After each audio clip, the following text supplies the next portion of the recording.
Captain Tom Reed stood straight and tall as the door to the meeting room slid open. This was humanity's big moment, their first official meeting with an alien species.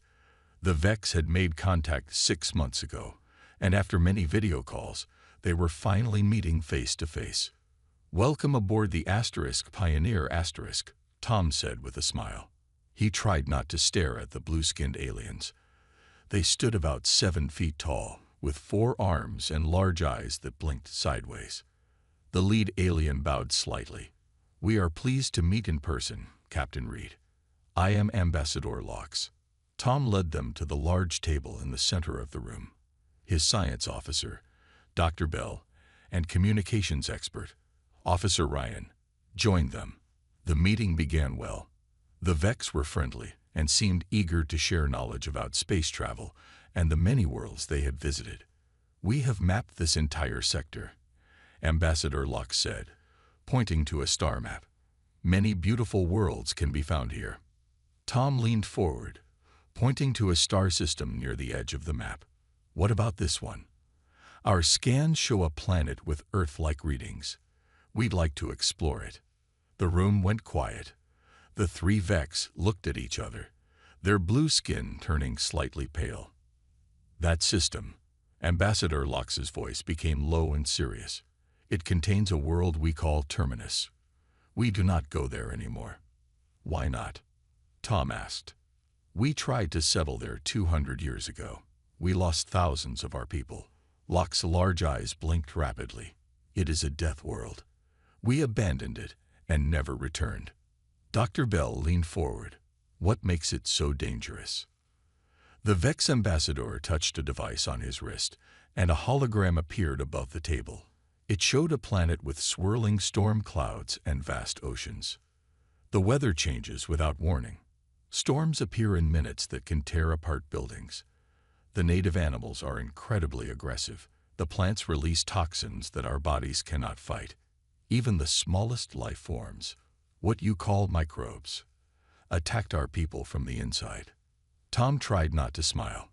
This sounded like a normal Tuesday in many parts of Earth. "I see," he said politely. "Please, tell us more about these dangers." For the next hour, the Vex described a planet that sounded deadly to them. But with each description, the humans exchanged knowing glances. Giant predators. Earth had those. Poisonous plants. Earth had thousands. Deadly bacteria. Humans had been fighting those since birth. "Perhaps we could show you some images from our world," Tom suggested. He played videos of Earth's hurricanes, earthquakes, volcanoes, and wildlife. Lions hunting zebras, great white sharks leaping from the water, even simple footage of a thunderstorm. The Vex watched in growing horror. "You live with such dangers?" Ambassador Lox asked, his voice shaking. "We evolved with them," Dr. Bell explained. "Our bodies and minds developed to survive these challenges." "And you want to go to Terminus?" another Vex asked. "After what we've told you?" Tom nodded. "What you see as deadly, we see as interesting. An opportunity to test ourselves and learn." The meeting ended with the Vex looking confused and concerned. As they left the room, Tom heard one whisper to another, "They are either very brave or very foolish." Back in his quarters, Tom looked at the star map again, his eyes fixed on Terminus. Where the Vex saw only death, he saw possibility. Humans had always pushed into dangerous frontiers, the deepest oceans, the highest mountains, the harshest deserts. Now they would do the same among the stars. "Prepare a message to Earth Command," he told his computer. "Subject: Expedition Proposal, Planet Terminus." The Vex had fled the deadliest world they had ever found. Humans couldn't wait to explore it. 6 months had passed since the meeting with the Vex. Captain Tom Reed stood in the large briefing room at Earth Command, watching as the team for the Terminus mission filed in. His proposal had been approved faster than he expected. Humans were too curious to ignore such a challenge. "Ladies and gentlemen, please take your seats," Tom said. 5 people sat down at the table, each chosen for their unique skills and experience. Dr. Lisa Mason sat at the head of the table. At 45, she was the oldest of the group and would lead the expedition. Her calm face showed no fear, only interest. Lisa had survived 3 years stranded on a hostile moon after her research ship crashed. If anyone knew how to stay alive in a deadly place, it was her. "Let's meet the team," Tom said, pointing to a tall man with bright eyes. "This is Jack Wilson, our biologist. He studied the most dangerous creatures on Earth." Jack nodded. "I've been bitten, stung, and poisoned more times than I can count. Still here." Next was a woman with strong arms and short black hair, Maria Garcia, our geologist. She specializes in unstable terrain and has worked in active volcano zones. Maria smiled. "Earth tries to kill us every day. I don't think Terminus will be much different." Mike Collins, our engineer, Tom continued, pointing to a man with clever hands that never seemed to stop moving. "He can build or fix anything with whatever materials are available." "Looking forward to the challenge," Mike said simply. And finally, Kate Foster, security expert. A woman with watchful eyes nodded. Former military, trained in survival and defense against both animals and people. Kate crossed her arms. "I don't plan to kill anything unless absolutely necessary. Understanding a threat is better than destroying it." Tom turned on the screen behind him. It showed the Vex records about Terminus, pages of warnings and disaster reports. "The Vex think we're crazy," Lisa said, looking through the files. "Their records make Terminus sound like a nightmare." Jack laughed. "These aliens think rain is dangerous. It says here they lost a research team to a sudden water event from the sky. They evolved on a very stable, peaceful world," Tom explained. "Their bodies and minds never had to adapt to sudden changes or threats. Their technology protected them from everything, until they found Terminus." Maria studied the planet's images: strong gravity, active weather systems, diverse ecosystems. Sounds like Earth, just a bit more extreme. For the next 3 hours, they reviewed the Vex data.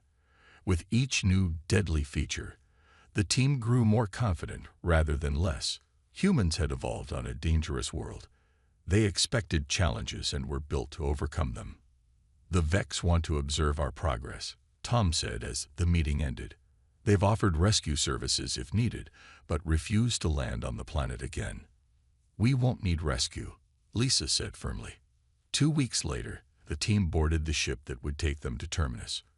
A small group had gathered to see them off, including Captain Reed and a Vex observer. "I still do not understand why you wish to go to this place," the Vex said to Lisa. "There is nothing there worth the risk." Lisa smiled. "The risk is what makes it worth going. Humans need challenges to grow stronger." The Vex tilted his head. "Strange. We avoid challenges to stay safe. And that's the difference between our species," Lisa replied. "You run from the deadliest worlds. We run toward them." As their ship lifted off, Lisa looked at her team. None showed fear, only excitement. Terminus was waiting with all its dangers and secrets. Humanity's greatest adventure was about to begin. The landing ship shook as it cut through Terminus's thick atmosphere. Inside, the 5 team members checked their equipment one last time. After 3 weeks of space travel, they were finally about to set foot on the planet that had defeated the Vex. "Touchdown in 1 minute," Mike called from the pilot's seat. "Weather looks calm for now." Lisa looked at the screens showing the landing area. It was a flat plain with patches of blue-green plants. Large purple clouds hung in the distance, but weren't moving toward them. "Remember," she told the team, "gravity here is 1.3 times Earth's. Take it easy until your bodies adjust." The ship landed with a soft thud. For a moment, everyone was quiet, taking in the fact that they were now on Terminus, the world the Vex called a death trap. "Let's see what all the fuss is about," Jack said with a smile. They put on their light protective suits and breathing masks. The air on Terminus contained oxygen, but also some toxic gases in small amounts. The suits would filter these out while their bodies adjusted. When the door opened, they felt the planet's pull immediately. Everything felt heavier. Lisa took the first step onto the alien soil. It crunched under her boot like frozen snow. "First humans on Terminus," she said, looking around at the strange landscape. "Not bad so far." The sky was a deep turquoise color. 2 small moons were visible even in daylight. The air smelled sweet and metallic through their filters. "Let's set up base camp," Lisa ordered. "We need the shelters up before dark." They worked steadily, fighting against the stronger gravity. The shelters were designed to withstand extreme weather, one of the main dangers the Vex had reported. By evening, their small camp was complete, 3 dome-shaped buildings connected by short tunnels. "Atmospheric readings are better than expected," Jack reported as they ate dinner in the main dome. "The toxin levels are similar to some industrial areas back on Earth.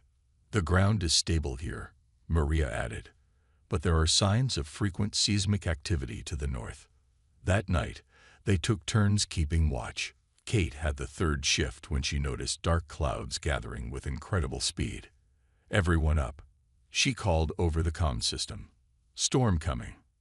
They barely had time to secure loose equipment before the storm hit. Lightning lit up the sky in brilliant purple flashes. The wind howled, pushing against their shelters with frightening force. Rain fell so hard it sounded like bullets hitting the dome roofs. "Now I see why the Vex had trouble," Mike shouted over the noise. Their communication equipment sparked and went dead as a lightning bolt struck nearby. The storm lasted 20 minutes and then stopped as suddenly as it had started. The sky cleared to reveal a beautiful starscape. "Damage report," Lisa asked as they emerged from the shelters. "The weather sensors are fried," Mike said, "and one of the storage units was knocked over." They worked quickly to fix what they could.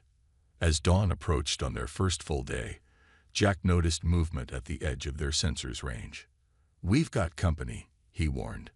6 creatures emerged from the tall blue-green plants. They walked on 6 legs with bodies covered in natural armor plates.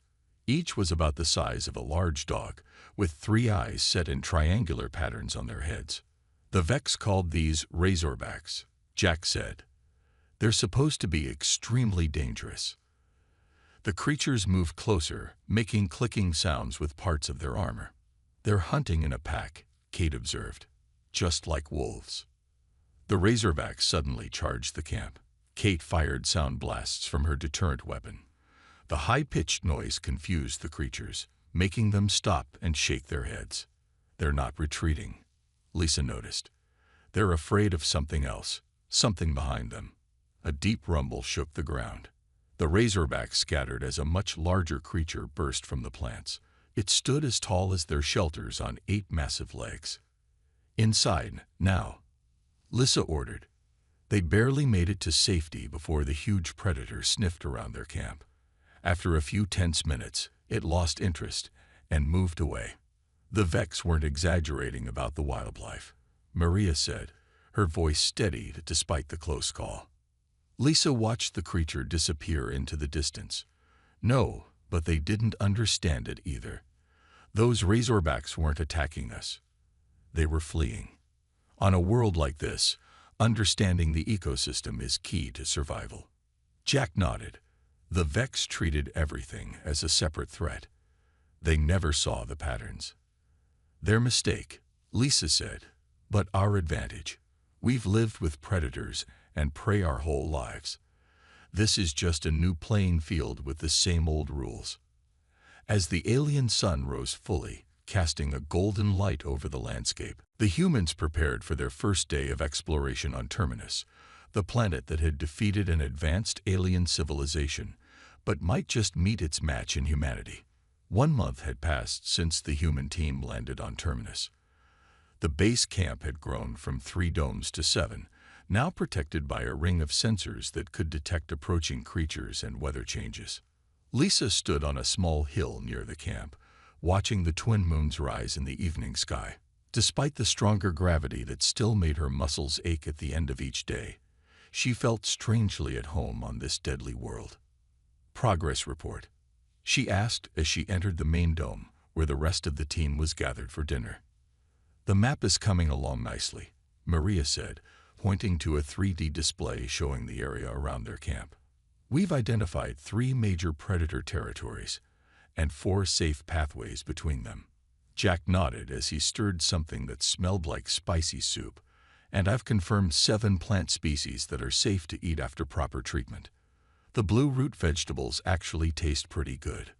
Water purification system is working perfectly," Mike added. "The river to the east has high mineral content, but nothing our filters can't handle." Kate looked up from cleaning her gear. "Security perimeter hasn't been breached in 2 weeks. The sonic barriers are keeping the larger predators away, and the smaller ones have learned to avoid us." Lisa smiled. Not bad for a planet that was supposed to kill us immediately. They had faced many challenges. 2 severe storms had hit the camp.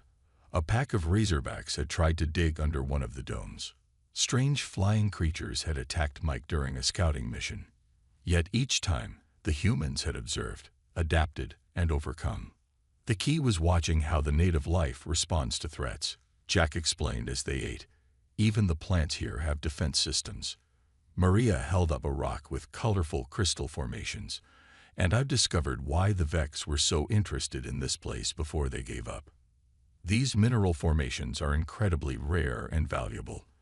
They could revolutionize energy storage." "So there was something worth the risk after all," Lisa said. As they finished eating, the lights flickered. Outside, the sky lit up with waves of green and purple light, an aurora unlike anything they had seen on Earth. "It's beautiful," Kate whispered as they stepped outside to watch. "And dangerous," Mike added, checking his instruments. "It's generating electromagnetic pulses that would fry any sensitive electronics not properly shielded." Like Vex technology, Lisa realized. Their ships and suits were much more advanced than ours, but also more vulnerable to this kind of natural phenomenon. "We prepared for this because we have similar events on Earth," Jack said. "The Vex would have had no equivalent experience." A soft beeping from their communication system interrupted them. "Incoming transmission," Mike announced. "It's from orbit." On the screen appeared the face of a Vex observer, his large eyes widening at the sight of the humans standing casually under the aurora. "You are still alive," the Vex said, sounding both surprised and impressed. "We detected the electromagnetic storm and feared the worst." "We're doing fine," Lisa replied. "Your records have been helpful, but we found that many of the dangers can be managed with the right approach." Managed. The Vex seemed confused. "We lost an entire research team to such a storm." "Different evolutionary history," Jack explained. "Humans have always needed to adapt quickly to changing conditions. It's in our nature." The Vex was quiet for a moment, then said, "We will continue to observe, if you permit it. Your methods are educational for us." After the transmission ended, the team returned to watching the aurora. A slight tremor shook the ground. Another common occurrence on Terminus. "They're watching us survive what they couldn't," Maria said. "Must be quite a shock for them." Lisa looked up at the beautiful, deadly sky. "The Vex saw this world as something to escape from. We see it as something to understand." "That's the human way," Kate added. "We don't just survive dangerous places. We make them our home." As the aurora faded and darkness fell over the camp, the humans of Terminus settled in for another night on the deadliest world in known space, a world that was, day by day, becoming a little less deadly through human understanding, adaptation, and persistence. "The toxic rain season is coming," Jack announced during the morning briefing. "According to the patterns we've observed, we have about 3 days before it starts." The team had been on Terminus for 3 months now.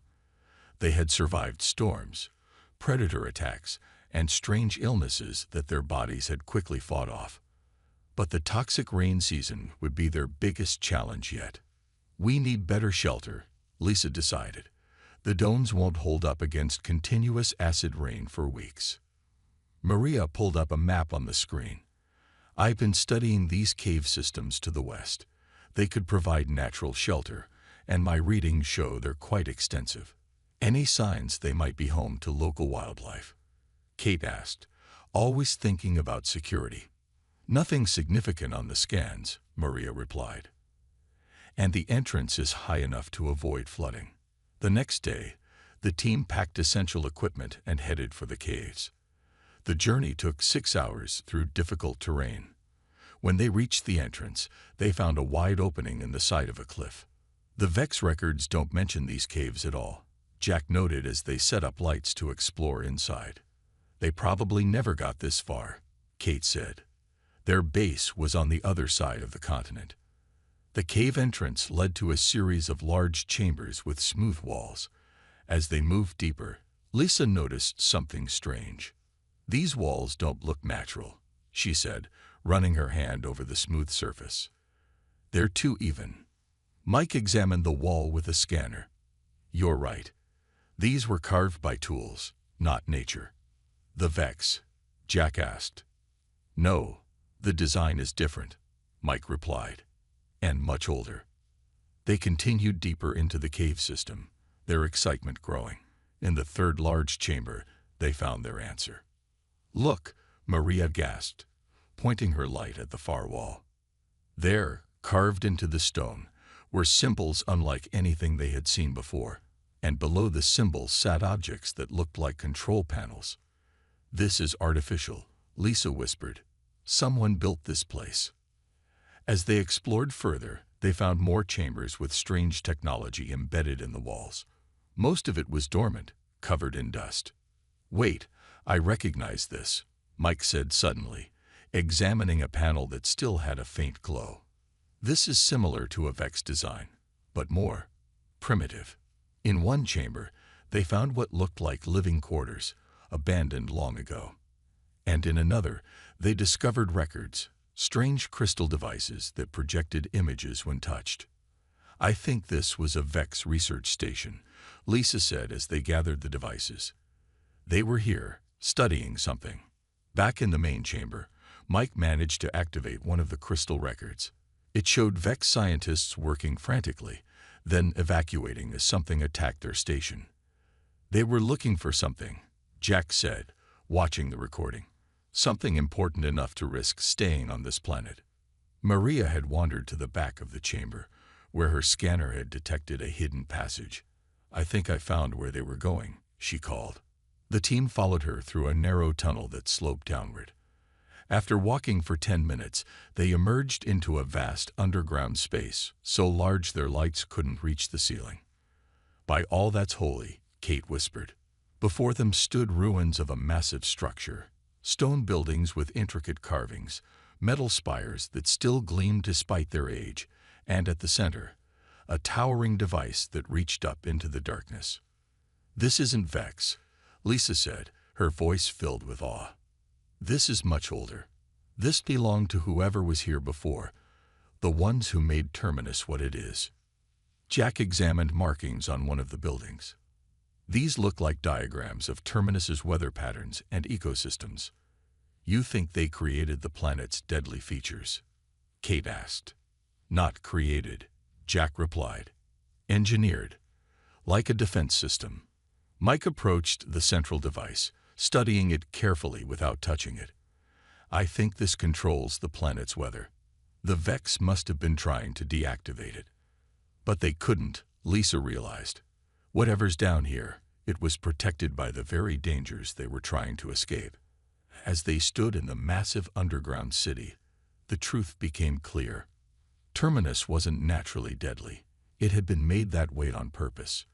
And now humans, with their unique evolutionary history of surviving on a dangerous world, might succeed where the Vex had failed. We need to understand this place, Lisa decided, her eyes bright with discovery. Whatever secrets it holds, they were meant to be found by someone who could survive Terminus long enough to reach them. The team spent 3 days studying the underground city. Mike worked to understand the central control device, while the others explored the ruins. They found more crystal records showing glimpses of the ancient civilization that had built this place. I think I've figured it out, Mike announced on the morning of the 4th day. This central device does control the planet's weather systems, and more, It manages the entire ecosystem. Can we activate it? Lisa asked. Mike nodded slowly. I believe so. But there's a problem. The controls are protected by what I can only describe as a test. He showed them a crystal record that displayed a series of chambers leading to the control room. Each chamber contained different challenges: extreme heat, cold, radiation, toxic gas, and mechanical traps. It's a gauntlet, Kate said, designed to test whoever wants to control the planet. The Vex would never have made it through, Jack added. Their bodies couldn't handle these conditions. Lisa studied the images carefully. But we might. These conditions are extreme, but they all have equivalents on Earth. Their communication device beeped. It was the Vex observer ship, which had remained in orbit. We have detected unusual energy readings from your location, the Vex said, his large eyes blinking rapidly. Our records indicate dangerous technology in that area. You must evacuate immediately. Lisa explained what they had found. The Vex's reaction was immediate and strong. You cannot attempt to activate that system. It is suicide. We lost an entire team trying to access that chamber. We're going to try anyway, Lisa replied calmly. We believe we can succeed where you failed. The Vex offered immediate evacuation, but Lisa refused. After the transmission ended, she turned to her team. No one has to do this. It's voluntary. They all stepped forward without hesitation. Let's prepare, Kate said simply. They spent the next day planning their approach. Each challenge would require different skills and equipment. The first chamber has rapid temperature changes, Mike explained. From freezing to burning in minutes. Like desert conditions on Earth, Maria noted. We'll need thermal suits. The second chamber has radiation pulses, Mike continued. Jack nodded. Similar to what astronauts face, just more intense. Our suits can be modified for protection. They continued planning for each chamber. When they were ready, they stood before the entrance to the gauntlet. Remember, we work as a team, Lisa said. That's another advantage we have. The Vex tried to solve each challenge with technology. We'll use technology and teamwork. The first chamber was exactly as described. A long corridor where the temperature shifted wildly. Even with their suits, they felt the painful cold and burning heat. Maria led the way, using her knowledge of extreme environments to find the safest path. The second chamber filled with radiation bursts. Jack, who had studied radiation effects on biology, guided them through the safe zones between pulses. The third chamber released toxic gases that changed color and composition randomly. Mike had built special filters for their masks, allowing them to breathe safely as they moved forward. The fourth chamber contained mechanical traps, floors that collapsed, walls that closed in, ceilings that dropped spikes. Kate's security training helped her spot the triggers and disarm them. Throughout the gauntlet, Lisa realized something important.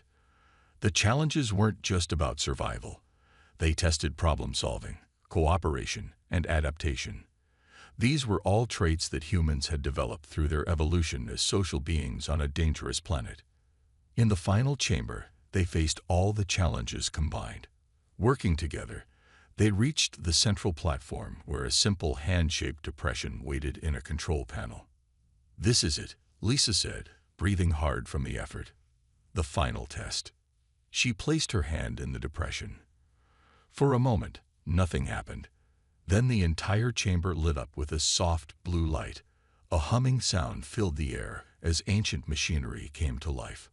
A voice spoke, not in any language they knew, but somehow they understood. Challenge completed. Access granted. The door to the control room slid open, revealing the heart of Terminus's weather control system. They had passed the test that the Vex could never complete. Lisa looked at her team, their faces tired but triumphant. Humans don't just survive challenges, she said. We're built to overcome them. The control room was a perfect circle, with a crystal platform in the center. As the team stepped inside, lights came on around them, revealing walls covered with moving images of Terminus, its weather patterns, animal life, and plant systems. It's monitoring the entire planet, Jack whispered in awe. Mike approached the central platform. I think this is the main control system. He studied the symbols carved into its surface. Based on what we've learned from the other chambers, this should allow us to stabilize the weather. Lisa nodded. Do it. Mike carefully placed his hands on two glowing circles. The platform lit up with bright blue light. The images on the walls began to change, showing the storm systems breaking apart and settling into calmer patterns. They felt a deep rumble, then silence. On the screens, they watched as the toxic rain clouds that had been gathering dispersed. It worked, Maria said, checking her instruments. Weather patterns are stabilizing all across the planet. Just then, their communication device activated. The Vex observer appeared, looking confused. What have you done? Our sensors show the planetary weather system is changing dramatically. We've stabilized it, Lisa explained. The control system was operational all along. It just needed someone who could reach it. The Vex was silent for a moment. This is unexpected. We believe the system was destroyed.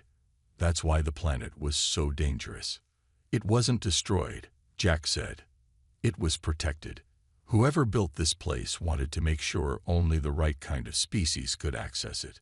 A new image appeared on the walls, showing a message that somehow translated itself into words they could understand. To those who have proven worthy, this world was designed as a testing ground.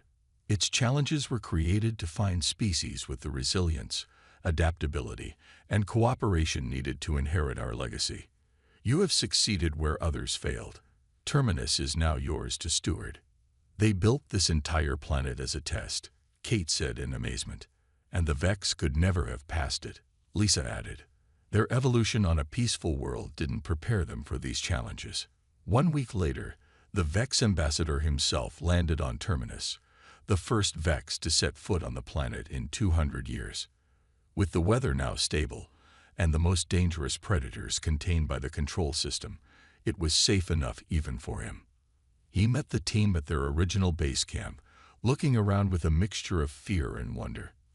You have achieved what we thought impossible, he said. Our people avoided challenges. Yours embraced them. We now see this was a weakness in our development. Lisa smiled. Different evolutionary paths, that's all. Your people developed incredible technology. Ours developed resilience. Perhaps together we can accomplish more than either could alone. The ambassador suggested. We have the means to travel between stars with ease. You have the ability to explore worlds we find too dangerous. A partnership, Lisa agreed.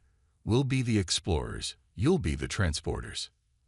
As they finalized their agreement, Lisa looked at the plans Mike had drawn up for the first human settlement on Terminus.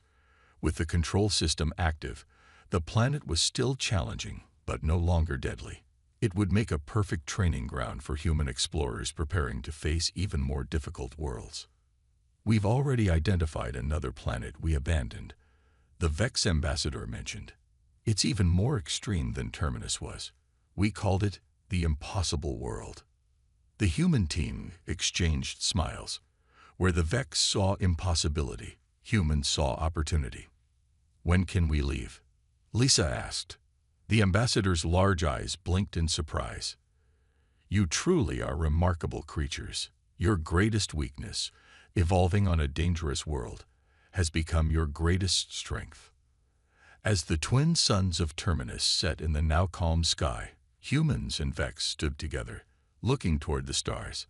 A new era of exploration had begun, combining alien technology with human determination. The deadliest worlds in the universe had met their match, not in superior weapons or advanced shields, but in the simple, stubborn resilience of a species that had always refused to run from danger. What the Vex had fled, humans would explore. What aliens feared, humanity would call home.